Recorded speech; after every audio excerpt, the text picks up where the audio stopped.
Salut tout le monde, j'espère que vous allez bien. Ici Greg Langto pour cette balado en forme avec ma collègue de toujours, mon acolyte Valérie Sardin. Comment ça va, Val? Salut, ça va toujours très bien. Merci, Greg. Et on reçoit cette semaine, si vous avez vu les Jeux CrossFit, les mondiaux il y a quelques semaines, vous savez certainement qu'on a un jeune Canadien qui est terminé dans le top 5 et qui a donné tout un spectacle durant cette fin de semaine-là. Et on l'a avec nous, Jeffrey Adler, en direct de ses vacances, lui, en Floride. Comment ça va, mon ami? Ça va bien, merci. Good. Donc, Jeff, tu profites de tes vacances suite à cette performance époustouflante que tu as fait, donc une 5e position au monde dans ces Jeux CrossFit 2020, dans cette longue saison qui aura duré 14 mois. Est-ce que tu commences à avoir hâte de reprendre l'action? Pour être bien honnête, oui, ma tête est prête. Je ne sais juste pas si mon corps est prêt. Ça, on va le savoir la semaine prochaine quand je vais commencer à m'entraîner. Mais oui, tu sais, ça fait du bien. C'est la première fois dans ma carrière de CrossFit que je prends aussi longtemps de pause sans vraiment m'entraîner. Ça fait du bien. Puis en plus de changer de décor, je suis à la maison à mes parents qui est en Floride. Ça fait du bien au mental. On en avait besoin après la saison. Puis, tu sais, écoute, moi, Jeff, c'est sûr que j'ai fait les CrossFit Games, les jeux de CrossFit. Bon, à l'époque, lorsque c'était diffusé à RDS, on l'a fait aussi Greg l'a fait de main de maître aussi en web diffusion cette année, l'année dernière aussi. Jeff Adler, c'est pas nécessairement un nom qui était sur la scène internationale beaucoup en tant que Canadien. Là, c'était toujours des Pat Werner, bon, des Michel Letendre qui était là, Camille Leblanc-Bazinet. Bon, on connaît l'historique au niveau des Canadiens. Pour les gens qui te connaissent un peu moins, je sais qu'il y a beaucoup de gens de la communauté CrossFit qui vont nous écouter parce que vous êtes serrés, mais il y a quand même des gens aussi qui connaissent un peu moins le CrossFit. Explique-nous un peu, Jeff, toi, c'est quoi ton parcours? Quand est-ce que tu as eu la piqûre pour le CrossFit? Est-ce qu'un jour, tu sais, quand tu as commencé, est-ce que tu aurais pu imaginer participer aux Jeux de CrossFit ou toi, c'était pas nécessairement un objectif au début, tu sais? Comment ça s'est fait de ton côté? J'ai quand même eu un beau parcours qui n'est pas très long. Tu sais, j'ai commencé à faire le CrossFit en 2015, à peu près au Open. Ça, c'est autour du mois de mars. J'ai commencé pour le plaisir. C'est une de mes amies ambulancières à Montréal qui m'a dit Hey, t'aimerais ça, viens essayer.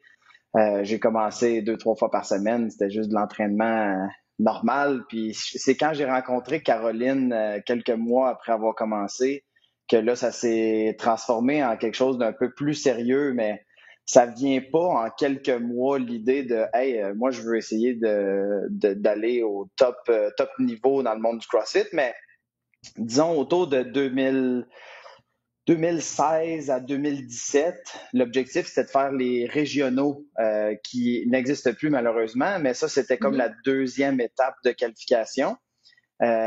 Puis j'ai réussi à me qualifier en 2018. Fait qu'à partir de 2018, on peut dire vraiment que là, j'ai du potentiel pour me rendre loin. Voyons voir où est-ce qu'on est capable d'aller. Puis on n'a pas arrêté de pousser dans cette direction-là depuis. C'est Mais quand drôle même, tu dis, que tu ça. dises ça. Ben c'est ça, c'est Vas-y, drôle Val. que tu dis ça parce que tu sais il y a des athlètes je pense aux Olympiques parce que bon je compare un peu les CrossFitiens, t'es le meilleur dans ta discipline au niveau du Canada au même titre qu'un athlète olympien va être le meilleur dans sa discipline et il y en a qui commencent, écoute, ils ont 3, 4 ans, hein, ils vont être sur des patins en patinage courte vitesse, tu sais, dans le sens courte piste. Donc tu sais c'est drôle parce que tu dis ben ça fait pas super longtemps, ben ça fait vraiment pas longtemps là, c'est quand même capoté qu'en si Non. peu de temps sois rendu dans l'élite. Tu sais, je veux dire, ta physiologie permet vraiment, t'as vraiment trouvé ton sport finalement. C'est fort probable que oui. Tu sais, je veux dire, comme tout Québécois, j'ai joué au hockey toute ma vie, toute ma jeunesse. On était ces patinoires à tous les soirs, puis j'ai joué dans des ligues de garage des années de temps. J'ai par contre jamais joué dans des ligues organisées. J'aurais été curieux en fait de voir où je me serais rendu dans le Mhm. hockey si j'aurais été dans des ligues organisées, mais ça on le saura jamais. Mais oui, quand j'ai commencé à faire le CrossFit, j'ai vraiment pris la piqûre. Puis comme n'importe quel sport, tu vas devenir meilleur avec du temps puis de l'effort. Puis en 5 ans, j'en ai mis du temps dans le gym. Comme oui, je l'ai fait dans une courte période, mais ce sport-là. Là. Tu sais, je passe un 4 à 6 heures à m'entraîner à tous les jours depuis 5 ans. peut-être que je dois dire merci à la génétique. Il y a des bonnes chances que ça en fasse partie. Puis écoute, moi personnellement, je pense que j'ai pas fini. Idéalement, ça fait juste commencer. Fait que on va voir maintenant jusqu'où on est capable d'aller. Mais ta progression est absolument fabuleuse. Tu sais, je me souviens, Val, pour la petite histoire, la première compétition de Jeff, c'était à l'Université McGill. C'était pour les qualifications des Atlas Games. Puis déjà là, moi, j'étais sur le plancher de compétition. J'animais cette compétition-là. Puis je me souviens avec mon co-animateur Mathieu Marcotte, qui est un ex d'RDS aussi, on se disait, mais c'est qui ce gars-là? Je veux dire, déjà là, il écarquillait les yeux. C'était sa première compétition. Puis Jeff, humble comme il est, là, comme tu nous le racontes, tu as commencé à croire à ton potentiel lorsque tu t'es qualifié dans les 20 meilleurs gars du Canada-Est en 2018. Et là, cette année, tu as compétitionné dans le top 5 avec Matthew Fraser qui, en passant, a gagné son premier championnat du monde, a été couronné champion du monde quand toi, tu as mis les pieds dans un gym de CrossFit. Donc, c'est absolument Ouais. fulgurant comme progression. Puis, en fait, j'ai hâte de voir où est-ce que tu es parti des Atlas Games aux régionaux, à 33e au CrossFit Games, à 5e à ta 4e saison. Moi, si j'étais Matthew Fraser, je mettrais peut-être le petit nom de 5 lettres du Canada, Adler, sur mon board en me disant on va regarder ce que ce gars-là va faire la prochaine saison. Ouais, je suis pas aussi confiant que ça. Il y a 2 semaines, c'est capable de faire sur une question. Peut-être faire aussi. J'ai beaucoup de travail à faire pour me rendre là. Mais c'est comment de compétitionner contre Matt Fraser? Est-ce que c'est intimidant? Comment tu te sentais là-bas? J'essayais de ne pas penser à Matt vraiment comme je savais à quel point je savais qu'est-ce qu'elle allait à la fin du week-end, là, malheureusement. C'est un gars intéressant, il est cool, il ne tire pas plus que de mes parfums. Il a battu comme il faut. Là. Mais c'est un gars cool. Je m'entraînerais tous les jours, puis je suis certain qu'on s'entendrait super bien. Puis c'est maintenant quelqu'un que je vise à être aussi bon, sinon meilleur, le plus rapidement possible. Fait que ça me donne un petit peu où je veux aller. Ça me donne un objectif là, pour les prochaines années. Tu dis qu'il est super sympathique, mais d'ailleurs, ça a été bien documenté par CrossFit et par d'autres médias qui étaient sur place. Comme quoi, vous avez eu souvent des espèces de petits échanges, si on veut, du trash talk en bon français, dans l'épreuve de vélo où est-ce que tu l'as dépassé dans l'avant-dernier round, dans l'avant-dernier tour, puis il a réussi, avec une... D'ailleurs, ils ont comparé ça à la fameuse course dans The Fast and the Furious, là, entre la Jetta et la Honda S2000, là, dans lequel il est venu te rechercher dans un sprint endiablé, puis à la fin, tu es allé le voir, puis tu lui as dit, en lui tapant dans le dos, je t'ai presque eu, je t'ai fait sprinter pour ça, puis Matt t'a répondu, je savais même pas que tu étais dans le même tour que moi avant que tu finisses tout de suite en arrière. Donc, c'était-tu un esprit de camaraderie que vous aviez ensemble? Est-ce que c'était de bon cœur que c'était fait ou Matt, tu l'as piqué un petit peu dans son orgueil à ce moment-là? Je pense que c'était quand même, tu sais, on avait du fun, puis je savais dans quels événements où je pouvais aller justement jouer ces cartes-là de ah, attends, je vais te donner de la compétition ici. Tu sais, j'avais 2 ou 3 événements où est-ce que j'étais comme attends, Matt, je vais m'essayer, tu sais, je vais m'essayer de gagner le plus que je peux. Puis je savais que j'avais la possibilité de le faire dans ces événements-là. J'ai pas fait la même chose dans les autres événements où je savais très bien que j'allais pas pouvoir compétitionner contre lui. Je me mentirais pas à moi-même là. Mais oui, tu sais, comme le total, le vélo, je ne savais pas vraiment que j'allais faire aussi bien pour vrai. Là. Je me suis surpris moi-même. C'est en fait un des événements où j'ai du regret, où j'aurais dû me lever sur mon vélo puis pousser plus fort. Quand je regarde la vidéo de la fin, ça me fait quasiment mal au cœur. Je suis comme, voyons, pédale plus fort, Crime, go, là, il est en avant de toi. Mais j'ai mal calculé ma fin de workout. Mais ouais, c'est ça. Le total, puis le vélo, c'est des événements où j'ai vraiment eu beaucoup de plaisir. Mais là, tu es actuellement le meilleur Canadien. Est-ce que ça te met plus de poids sur les épaules? Est-ce que tu le vois ça comme une motivation ou là, tu n'as comme pas le choix de livrer parce que tous les yeux, dans le fond, sont rivés sur toi pour les prochains événements qui sont à venir? Comment tu vois ça? Toi, c'est une forme de motivation? Ouais, ben c'est intéressant parce que je me retrouve dans une position un petit peu où est-ce que je comprends pas trop qu'est-ce qui se passe là dans ma tête. Je pensais jamais battre Patrick ou Brent, tu sais, qui sont des athlètes incroyables. Même proche de moi, j'ai Sam, j'ai Cédric. On a du talent, on a beaucoup de talent au Canada, puis on a beaucoup de talent au Québec. Moi, ce que ça me donne comme j'ai envie de rester le meilleur Canadien maintenant. Puis Ah! j'aimerais ça maintenant Oh! garder le flambeau.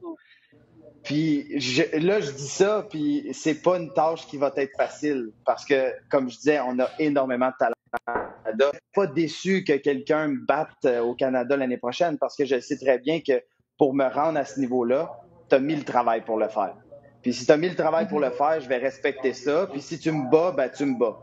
Tu sais, je veux pas être un mauvais perdant non plus.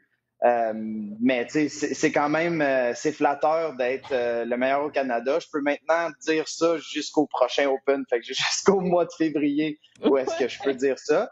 Après ça, il va falloir que je me batte pour garder mon spot. Mais ça me donne une petite motivation, c'est sûr et certain. Bien, il y a cet esprit-là de camaraderie entre tous les compétiteurs canadiens, même si Pat et Brent sont dans l'Ouest, même je vais mettre Adam Davidson là-dedans qui était au jeu cette année. Et dans l'Est, ben, on a nos petits Québécois, il y a toi, il y a Sam Cournoyer, il y a Alex Caron, les trois, vous avez excessivement bien fait. Puis il y en a d'autres aussi. Là, bon, Alex Vigneault qui est toujours dans le mix encore, qui compétitionne à un très haut niveau. Je veux dire, est-ce que je sais que vous vous communiquiez beaucoup d'ailleurs pendant la première phase des Jeux CrossFit, toi, Samuel Cournoyer et Alex. Est-ce que bon, ces gars-là t'ont envoyé des petits messages en disant bon, mais maintenant, c'est toi notre cible à atteindre. On va pousser plus fort pour aller te rejoindre. Est-ce qu'il y a eu ce type de communication-là ou c'est plutôt les communications d'usure en disant félicitations, mon ami, on se reprend Ben, l'année prochaine? ouais, non, je pense, ben, tu sais, avec Sam puis avec Alex, c'est pas ce genre de relation-là qu'on a entre nous. Tu sais, c'est sûr et certain que Sam va toujours vouloir il va toujours vouloir se surpasser, Alex va toujours vouloir se surpasser. Puis après, si ça fait en sorte qu'il me batte, ben c'est ça que ça donne comme résultat. C'est vraiment pas malsain comme compétition entre nous. Je pense qu'on a tissé ces liens-là à la compétition au Tennessee au mois de janvier où les trois, on était là ensemble. Puis on a comme Mayhem classique. ouais, à la Mayhem Classic, on a bien tissé nos liens dans cette compétition-là. Puis je suis vraiment content, tu sais, c'est le fun parce que même si on s'entraîne ensemble, tu sais, oui, on se pousse un petit peu plus fort parce qu'on veut toujours gagner, tu sais, c'est un petit peu ça le but de la compétition. Mais Ben c'est oui. c'est jamais malsain. Fait que ouais, les gars, tu sais, ils ont dit hey, go, c'est toi qui as le Canada cette année. Fait que pousse puis rends-nous fiers. Puis je pense, j'espère que j'ai rendu tout le monde disons, plus fier que moi, je l'étais à la fin de la compétition. Même Pat m'a envoyé un beau message avant le stage 2 là, en Californie. Alors, j'étais quand même, c'est pour ça que je vous dis, c'est comme une position qui est vraiment intéressante que je m'attendais pas Mhm. vraiment un jour à être là, mais je vis les moments cette année, puis ça va justement me donner l'envie de le reproduire l'année prochaine. Et je vais travailler Ben, pour, c'est sûr et certain. ben, tu dis, je m'attendais pas à être là, mais justement, si on revient en 2019, tu avais subi, toi, la coupure lorsque tu étais 33, au 33e rang. Est-ce que ça, c'est quelque chose qui a pu, entre guillemets, te donner un coup de pied dans le derrière en disant, ah, c'est pas assez pour moi, j'en veux plus, tu sais? Est-ce que c'est ça qui a pu faire que cette année, tu sois revenu aussi fort? Non, je pense pas, parce que bien honnêtement, si j'aurais pu faire tous les événements l'année passée, j'aurais fini beaucoup plus haut que 33e. C'était des OK. bons workouts c'était des bons workouts pour moi. Je pense que j'aurais vraiment moi, ce que ça m'a dit, c'est oui, à chaque but, c'est meilleur. Fait qu'il fallait que je fasse meilleur qu'une 33e place. Avant le stage 1, là, moi, mon but, c'était top 15. Là. C'était même pas top 5. Là. J'avais pas ça dans mon esprit pantoute. Surtout, je pense, c'est parce que j'ai eu une grosse été d'entraînement fermé au mois de mars. Ça a réouvert au mois de juin, mais moi, pendant ces mois-là, je me suis entraîné. Puis étant donné que c'était fermé, je me suis entraîné comme un fou. Fait que j'ai passé beaucoup de temps. Puis c'est, je pense, pour ça que j'ai fait aussi bien cette année. C'est que pendant ces mois-là, j'ai vraiment poussé fort, puis je pouvais passer plus de temps sur ma récupération. Puis ça a fait en sorte que j'ai comme éclaté pendant l'été. Ah, wow. Fait qu'on va essayer de reproduire ça, mais sur un an complet, puis voir qu'est-ce que ça va donner, là. OK, donc toi, la Ben, en pandémie, fait, finalement, t'a comme aidé, t'a favorisé, l'espèce de confinement a fait que tu t'es juste concentré là-dessus. Puis contrairement à la moyenne des gens qui ont de la misère à s'entraîner lorsqu'ils n'ont pas de gym ouvert, ou toi, tu t'es dit, non, moi, j'utilise tout ce que j'ai, puis je m'entraîne à fond la caisse. Ouais. Dans le fond, moi, j'ai jamais arrêté de m'entraîner cette année parce que je suis owner au gym. Je vais le dire tout de suite, là. OK, J'ai OK, pas OK, défié les lois, rien. OK. C'est mon gym à moi. Mon gym était fermé. Il y avait personne qui s'entraînait avec moi. J'étais toute seule. Même ma copine Caroline, qui est aussi ma coach et on habite ensemble, elle venait même pas au gym avec moi, là. J'étais vraiment toute seule. Fait que oui, j'en ai profité. Tu sais, c'est un peu bizarre parce que pour nous, la pandémie, business-wise, ça a été l'horreur. Puis personnellement, ça a été la meilleure année de ma vie. Fait que c'est un peu bizarre. J'ai des sentiments partagés pour l'année 2020. Mais je pense quand même que j'ai eu plus de positifs que de négatifs, là. Mais oui, ça a été une belle année d'entraînement. J'ai été capable de faire des belles choses, hein. C'est là, j'ai hâte de retourner, j'ai hâte, je dis ça, j'ai hâte de retourner à la maison puis de recommencer à m'entraîner puis recommencer pour l'année 2021. C'est bon de savoir ça parce qu'il y a deux autres personnes qui ont dit que la pandémie les avait mis beaucoup plus en forme. Eux autres, qui ont créé une bulle, ont demeuré dans la même maison, s'entraînaient dans leur garage. Puis ces deux personnes-là s'appellent Matthew Fraser et Tia Claire Toomey. Donc, c'est bon de voir que tu étais dans le même mindset que ces deux-là, qui sont les deux meilleurs à avoir pratiqué le sport qu'on n'a jamais vu. Tu as mentionné Caroline, qui est Caroline Lambré, qui est ta copine, donc ta partenaire de vie, ta partenaire d'affaires, puis aussi ta coach. Donc, Ouais. je pense que j'ai jamais vu dans l'histoire je vais dire, des sportifs professionnels une telle synergie entre deux personnes comme ça, puis une telle dynamique. Puis ça doit être toute une gymnastique aussi de l'avoir. J'imagine que tu as une confiance aveugle envers Caroline en tant que ta coach, là, parce qu'elle te coach depuis le tout début aussi. Tu sais. Oui, fait que c'est ça. Ça, c'est intéressant aussi à mentionner. Quand j'ai rencontré Caroline, elle était coach de CrossFit. J'ai commencé avec elle. Puis depuis, dans le fond, qu'on se connaît, c'est elle qui programme pour moi, c'est elle qui me coach, c'est elle qui m'aide avec ma récupération. Fait que c'est vraiment elle qui m'a comme encadré, qui m'a aidé à être où j'en suis aujourd'hui. Parce que oui, je veux dire, je mets le temps, je mets le travail, mais il y a du monde autour aussi qui aide, là. Elle en fait une grande partie. Si je fais une confiance aveugle, je veux dire, quand elle me programme des choses, je révise, on essaie d'adapter pour moi, pour mes faiblesses, pour qu'on ait le stimuli qui va me faire progresser, tu sais, le maximum.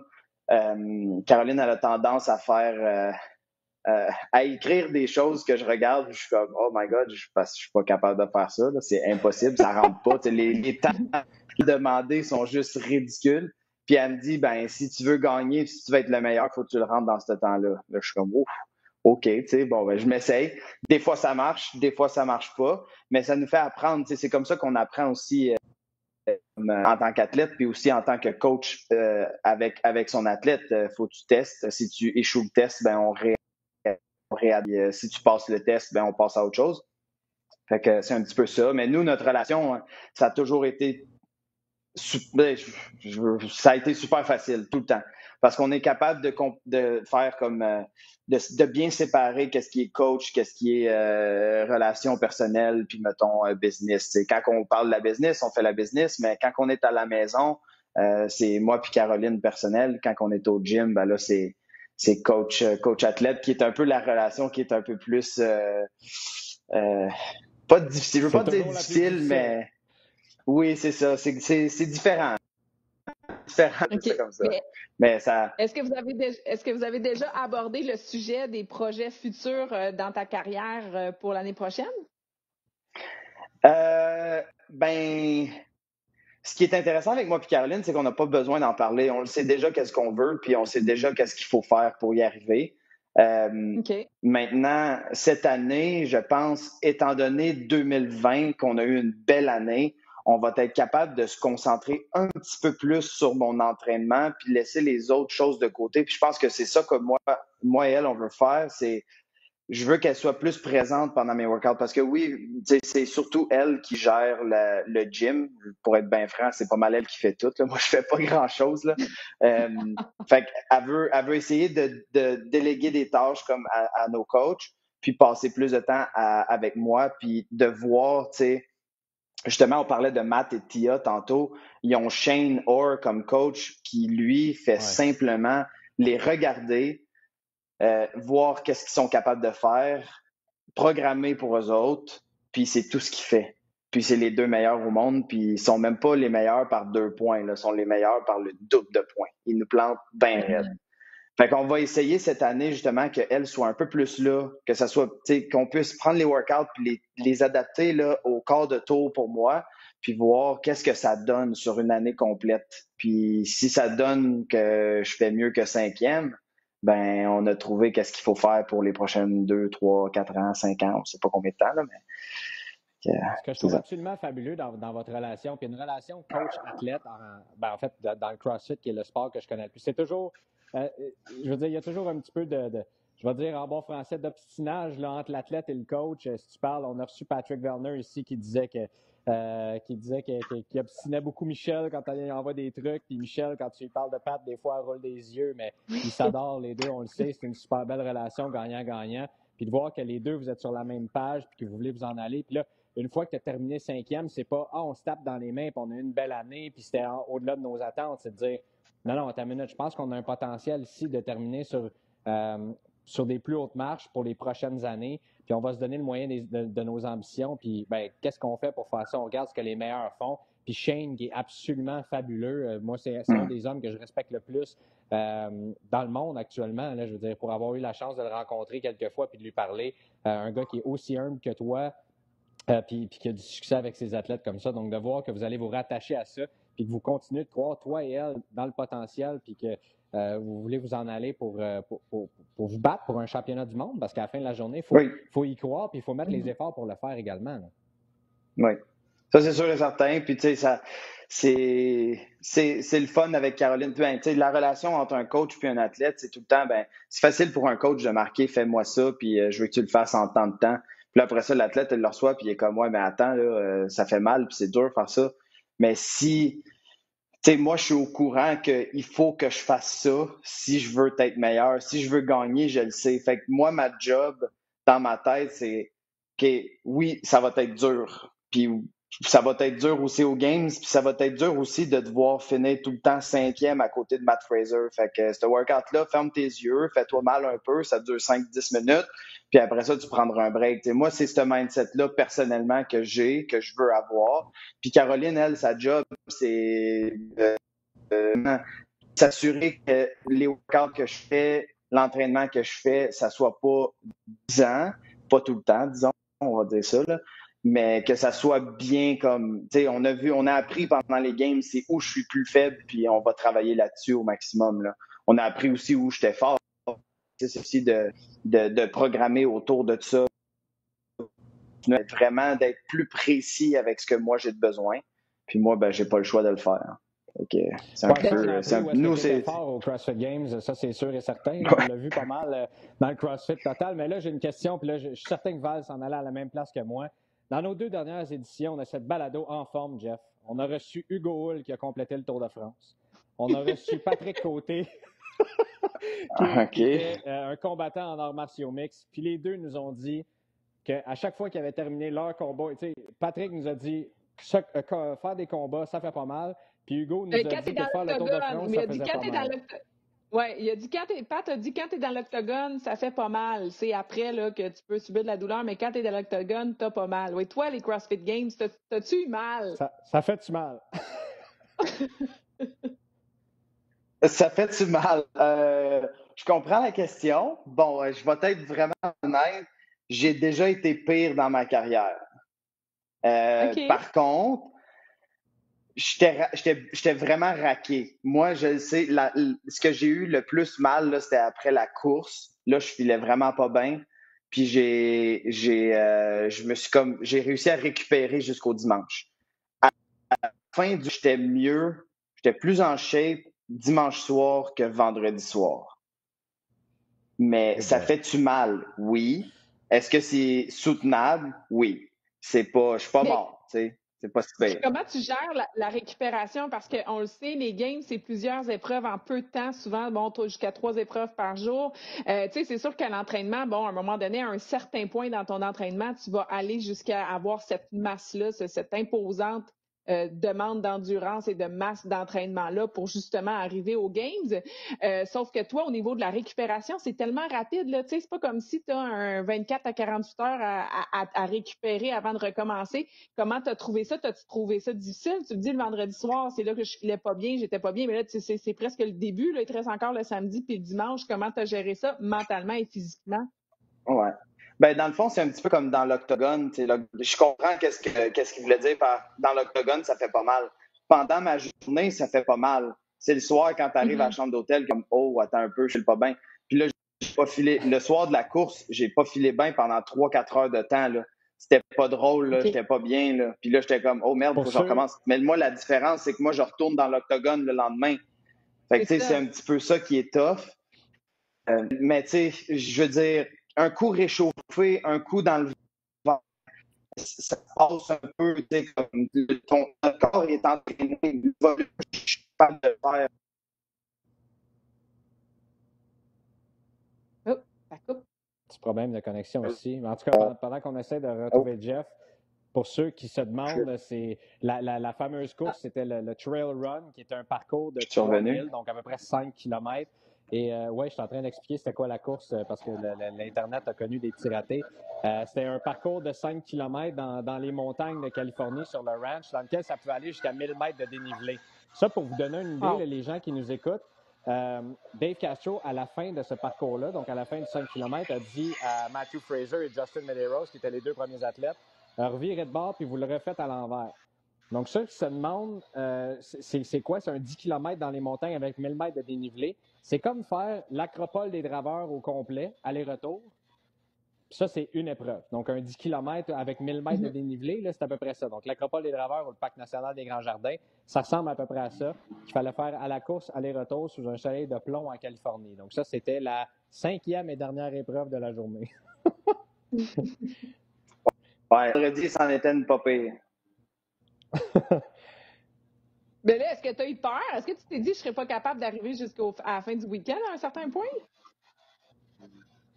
Non, pas avant samedi soir. Fait, moi, ce qui est arrivé, je savais que mon deadlift allait me raquer le bas du dos. Ça, c'était 100% certain parce que c'est pas la première fois que je fais du deadlift. Je sais qu'est-ce que ça fait le lendemain.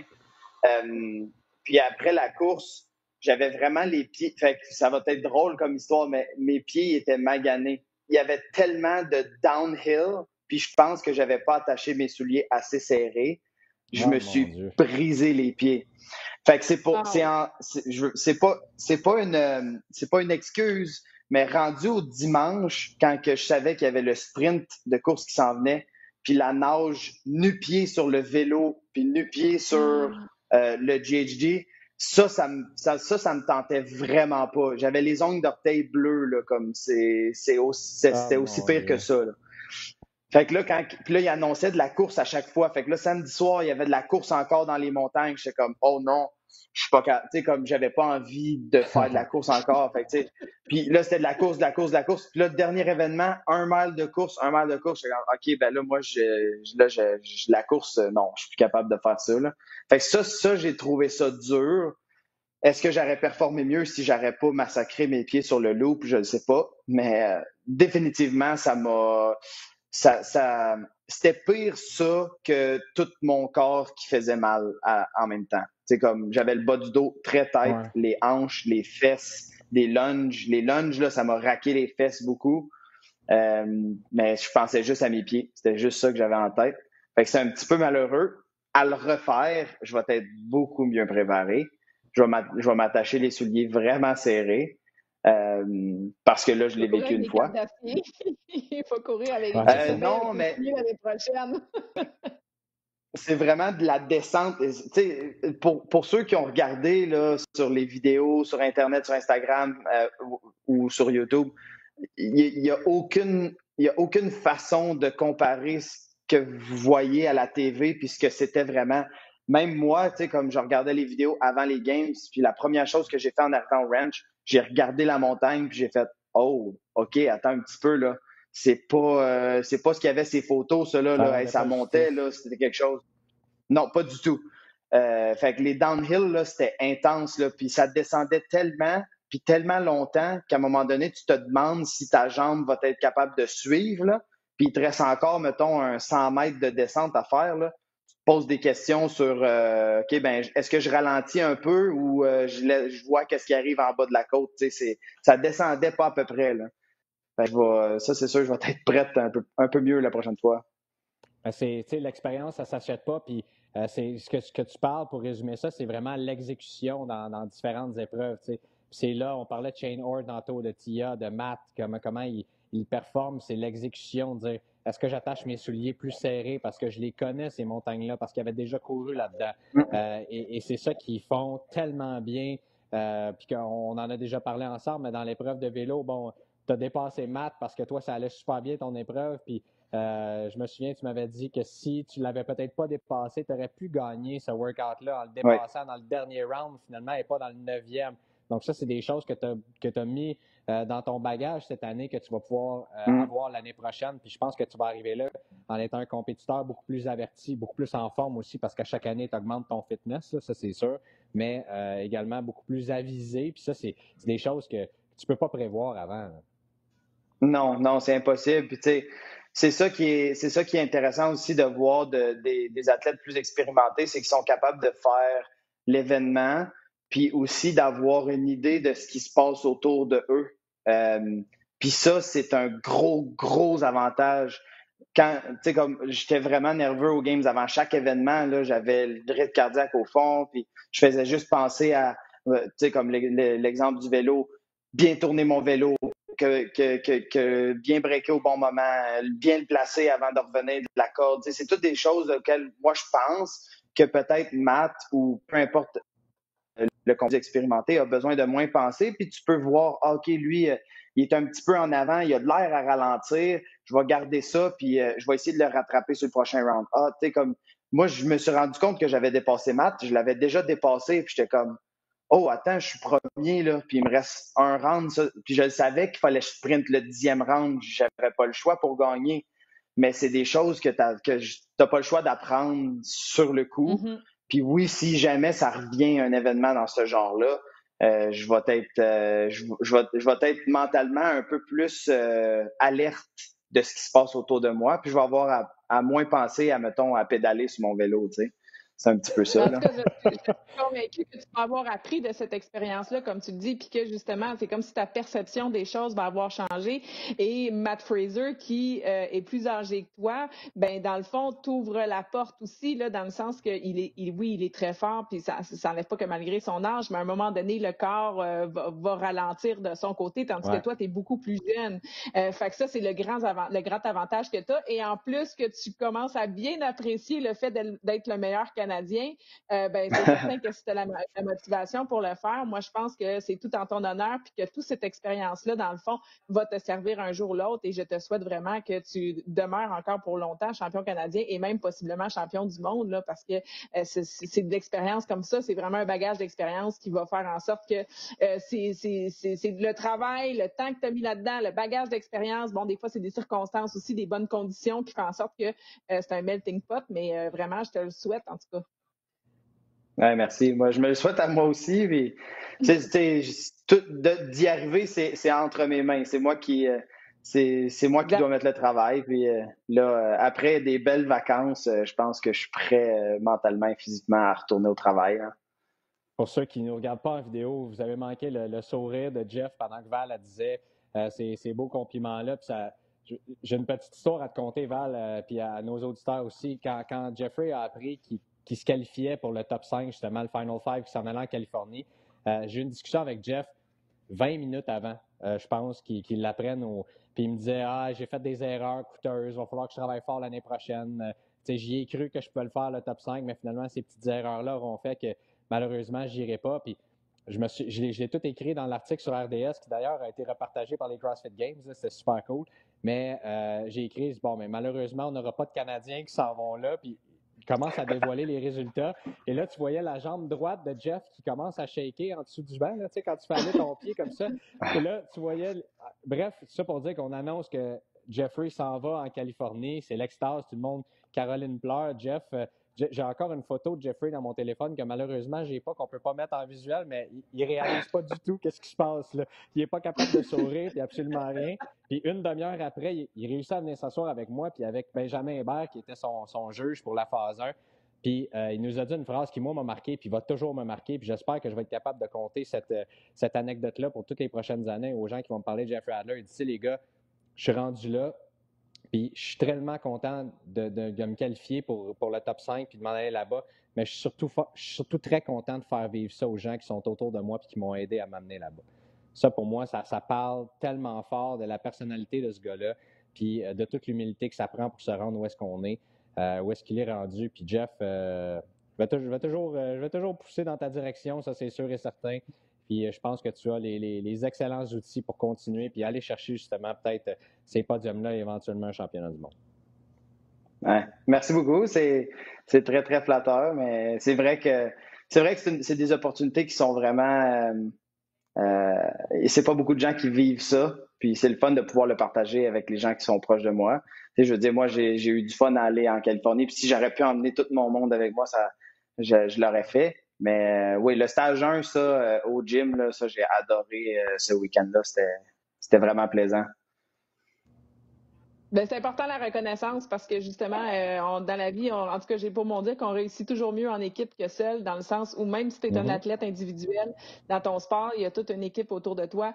Et je pense que la reconnaissance aussi fait partie du succès, que ce soit pour toi ou pour les autres. Donc, c'est tout en ton honneur de le prendre en considération tout ça, parce que justement, c'est une belle preuve d'humilité. Merci beaucoup, Jeff, d'avoir été des nôtres. Écoute, je te souhaite le meilleur pour l'année prochaine, autant cette fois-ci du côté de la business que du côté personnel et tout ça. Mais par chance, en tout cas, je t'en souhaite une aussi meilleure ou même meilleure que 2020. Ça me ferait un grand plaisir de te recevoir encore une fois sur cette balado l'année prochaine. Si on ne sait jamais, peut-être que tu vas être cette fois-ci champion mondial ou pas loin de là, mais écoute, il n'y a pas de problème. On va être là pour écouter et observer aussi, te regarder aller au cours des prochaines années parce que tu vois, Greg et moi, on est convaincus qu'il y a plein de belles choses qui s'en viennent pour toi. Donc, c'est important d'y croire parce que je suis convaincue que tu seras capable d'y arriver. Merci beaucoup. Merci de m'avoir eu sur le show. C'est très plaisant de ma part aussi. Ben, ça fait plaisir. Jeff. Salut. Bonnes vacances.